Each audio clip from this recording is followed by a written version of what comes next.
Giant killer ఎందుకు ఆ పేరు వచ్చింది మీకు? అప్పుడు 89లో ఎన్టీ రామారావుని గెలిచినప్పుడు మన టీవీ ఛానల్ ద్వారానే ఒక లైవ్ ప్రోగ్రాంలో వారి పేరు మర్చిపోయినా. వారు జైంట్ కిల్లర్ అన్నారు. తర్వాత అక్కడ నుంచి ఢిల్లీ నుంచి కూడా జైంట్ కిల్లర్ అనే పేరు ఆటోమేటిక్ వచ్చింది. జైంట్ కిల్లర్ అనేది ఎందుకు వచ్చింది అంటారు దాన్ని అసలు పేరు? గొప్పవాన్ని ఓడించినందుకు. ఎన్టీ రామారావు గారు నాట్ ఓన్లీ చీఫ్ మినిస్టర్ అతను నేషనల్ ఫ్రంట్ చైర్మన్ కూడా. అంత గొప్పవాన్ని ఓడించే అవకాశం మన భగవంతుడు మనకి ఇచ్చింది కాబట్టి ఆ పేరు అప్పుడు అందరూ పెట్టింది జైంట్ కిల్లర్. అది ఇప్పటికీ కూడా అవును. చిత్తరంజన్ దాస్ గారిని మర్చిపోయినా జైంట్ కిల్లర్ అంటే అందరికీ గుర్తుకొస్తారు చిత్తరంజన్ దాస్ గారు. Okay okay. మీ స్వగ్రామం ఏంటి సార్? అసలు కలవకుర్తి. కలవకుర్తిలోనే ఉంటారు? కలవకుర్తి ప్రాపర్ ఉంటారు. పక్కన వ్యవసాయ పొలాలు ఉంటాయి. ఎల్లికట్టే ఆ ఊర్లో అక్కడ ఇల్లు ఉంది. పొలాలన్నీ అక్కడ ఉంటాయి. మా ఫాదరు అడ్వకేట్, చాలా సీనియర్ అడ్వకేట్, మంచి పాపులర్ అడ్వకేట్ కూడా. అతను చాలా కాలం ఈవెన్ పోలీస్ యాక్సినప్పుడు కూడా కాంగ్రెస్ ప్రెసిడెంట్గా ఉండేవారు. నరసింహదాస్ మా ఫాదర్ పేరు. అక్కడ ఆయన కాంగ్రెస్ ప్రెసిడెంట్గా ఉండేవారు. అక్కడ అడ్వకేట్ కాబట్టి అక్కడ సొంత ఇల్లు ఉంది, అక్కడనే ఉంటాం. మీ తల్లి గారి పేరు? నారాయణమ్మ. మీ తండ్రి గారు అడ్వకేట్, తల్లి గారు హౌస్ వైఫ్. వారికి ఎంతమంది సంతానం? మీరు ఇద్దరం. మీరు? నేను, మా బ్రదరు. మీ బ్రదర్. ఆయన ఏం చేస్తుంటారు? ఆయన డీఎస్పీకి రిటైర్డ్ అయ్యాడు. ఓ, మీరేం చదువుకున్నారు? నేను బీకామ్ చేసిన. బీకామ్ చేసిన అప్పట్లో బీకామ్ చేసిన. లాల జైన్ మళ్ళీ ఎక్కడ వ్యాపారం అనిపోయి మళ్ళీ అదే ఇంకా దానికి ఇంట్రెస్ట్ లేకుండా రాజకీయాలకు వచ్చేసి. ఎక్కడ సాగింది మీ విద్యాభ్యాసం అంతా? నేను మొదట మామూలు ఎడ్యుకేషన్ కలవకుర్తిలో చేసినాం. తర్వాత కొంతకాలం హైదరాబాద్లో 8th క్లాస్ 9th క్లాస్ అక్కడ చేసినాం. PUC ముంతాజ్ కాలేజ్ చేసినాం. ఎందుకంటే మలక్పేట కాలేజ్లో మేము చదువుకున్నాం. ఆ నుంచి graduation Mahabubnagar arts and science college చేసినాం. ఒకటి కంప్లీట్ చేసినాం. ఒక డిగ్రీ కంప్లీట్ చేసి లా జాయిన్ అయ్యి అక్కడ నుంచి వచ్చేసి.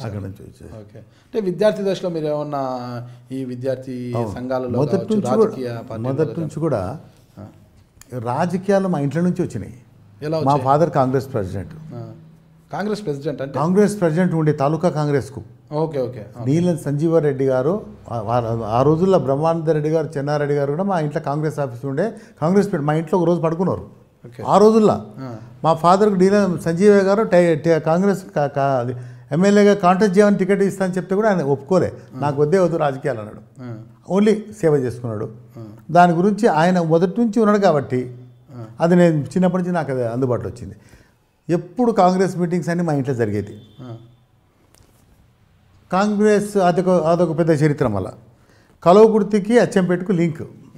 మహేంద్రనాథ్ గారు అప్పుడు అచ్చంపేట అంటే కలవకుర్తి ఊర్లన్నీ కలవకుర్తిలో ఉండేది, దగ్గర ఊర్లన్నీ. మా ఫాదర్ అన్నిటికీ కాంగ్రెస్ ప్రెసిడెంట్ కాబట్టి ప్రతి మీటింగ్ మన ఇంట్లో పెట్టేది. మహేంద్రనాథ్కి అగెనెస్ట్ ఒక వర్గం, కాంగ్రెస్ వర్గమే. జయపాడి వాళ్ళందరూ కూడా ఆ వర్గం అంతా ఉండే. గోపాల్ అనే వాళ్ళందరూ వ్యతిరేకం ఉండేది. కాబట్టి ఆయన స్ట్రాంగ్గా ప్రతి మీటింగ్ మన ఇంట్లో జరిగేది. ఆయన అచ్యుత్ రెడ్డి గారు మంత్రి ఉండే అక్కడ. ఆయన కూడా మా ఫాదర్కి మంచి స్నేహితుడు. ఆయన కూడా ఎప్పుడు ఇంటికి వచ్చేవారు. మొదటి నుంచి ఒక స్ట్రగుల్ ఇంట్లో. స్ట్రగుల్ ఎందుకంటే ఈ ఫ్యూడల్స్తో స్ట్రగుల్ మా ఫాదర్కి ఉన్నది, మాకు కూడా అట్లా కంటిన్యూ అయింది. అది కంటిన్యూగా అయ్యి అది కాలేజీ లైఫ్ నుంచి రాజకీయాలకు వచ్చింది. నేను జయపాడి గారి ఎప్పుడు మామూలుగా ఆయన ఎమ్మెల్యే వచ్చిన తర్వాత మేము స్టూడెంట్స్ ఆయనకు సన్నిహితంగా ఉన్నాం, దాంట్లో ఏం డౌట్ లేదు. కానీ ఇక్కడ ఫ్యూడల్స్ ఎక్కువ ఉండేవారు. కాలేజీలో కూడా అలాంటి ఎప్పుడు వాతావరణం ఉండేది. అప్పుడు టోటల్ అంతా వీకర్ సెక్షన్ కదా నేను లీడర్ ఆ రోజుల్లో. PUC తర్వాత నేను మొత్తం వీకర్ సెక్షన్ నా కాలేజీలో గ్రూప్ ఉండేది. 1985 వరకు కూడా నా గ్రూప్లని గెలిచేది. ఒక రకంగా అది పెద్ద మనం స్టూడెంట్ లైఫ్లో ఎప్పుడు స్టూడెంట్స్ అంతా న్యాయపడి ఉండేది. మా అప్పుడు జయపాడి ఎమ్మెల్యే గారు జోష్ ఒక రకంగా అది మాకు ఒక ఇండిపెండెంట్ ఉండాలంటే ఆలోచన అప్పటి నుంచి కూడా. ఎందుకంటే అప్పటి వ్యవస్థ వేరు. ఎన్టీ రామారావు గారు వచ్చినంత కొంత మార్పు వచ్చింది. అంతకుముందు మేము చదువుకుంటప్పుడు పోలీస్ పటేళ్ళు కానీ పట్వార్లు కానీ ఎమ్మెల్యేలు ఎంపీ అన్న ఉన్న వర్గం అంతా ఒక వర్గంకి ఉండేది. తక్కిన వాళ్ళకు కాలేజీ నుంచి ఇంపార్టెన్స్ లేకపోయేది. ఒక రకంగా కొద్దిగా మేము ఫీల్ చేసేది, అరే ఇంపార్టెన్స్ ఉండాలి. అప్పుడు ఏం చేస్తుంటే ఆ కలవకుర్తి కరువు ప్రాంతం కాబట్టి వలసలు పోయేవారు బాగా. ఒక భగవాన్ మా ఫాదర్ ఫీల్ చేసేవాడు చాలా. అదే ఏదో రకంగా ఆదుకోనికి ప్రయత్నం చేసేవారు. వలసలు వారు వాళ్ళందరూ కూడా హెల్ప్ చేసేవారు. ఈ విధంగా మొదటి నుంచి కూడా ఒక వ్యవస్థకు వ్యతిరేకంగానే మైండ్ మేకప్ అయింది. ఈ వీకర్ సెక్షన్ అంతా పైకి రావాలి, ఏ విధంగా వాళ్ళకందరికీ ఇంతవరకు లిఫ్ట్ లేదు, సామాజికంగా ఆర్థికంగా కానీ నీకు రాజకీయంగా కూడా వాళ్ళ అభివృద్ధి చేయాలన్నటువంటి తపన మొదటి నుంచి నా మైండ్లో ఉండేదాన్ని. అందుకే అట్లీస్ట్ వాళ్ళు స్వతంత్రంగా ఉండాలి, ధైర్యంగా ఎదుర్కొనే వాళ్ళం.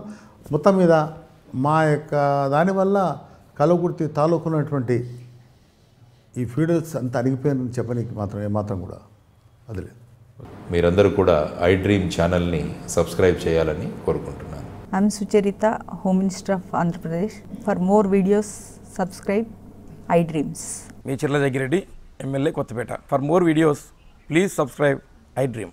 For more videos, please subscribe iDream. నేను మీ Jakkampudi Raja. For more videos please subscribe iDreams. I'm Revati Chaudhary. For more videos, please subscribe iDream. For more videos, please subscribe to iDream. For more videos please subscribe I Dream. I am Vasireddy Padma, Chairperson of State Women Commission. For more videos, please subscribe iDream.